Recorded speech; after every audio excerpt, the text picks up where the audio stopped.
आज आरटी सारखी संस्था या ठिकाणी तयार झाली। खरं म्हणजे आपल्या कल्पना आहे की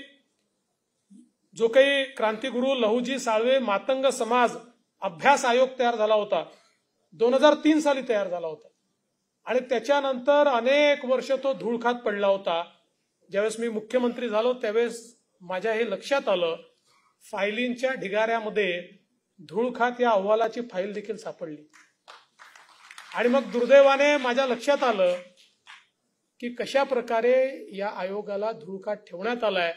आणि मग आपण तो आयोग बाहेर काढला, त्याच्या शिफारशींच्या अंमलबजावणीच्या संदर्भात बैठका घेतल्या, त्या संदर्भातले अनेक निर्णय आपण त्या ठिकाणी घेतले। दुर्दैवाने आपल्याला कल्पना आहे की मध्ये 2.5 वर्ष जरा आपण बाहेर होतो आणि त्यामुळे ते घेतलेले निर्णय हे कुठे कुठे अडकले आपल्याला माहिती आहे। पण मला अतिशय आनंद आहे, पुन्हा एकदा शिंदे साहेबांच्या नेतृत्वात सरकार आलं, आम्ही अजितदादा सगळे एकत्रित आलो आणि या सगळ्या निर्णयांची अंमलबजावणी ही त्या ठिकाणी निश्चितपणे सुरू झाली आणि आज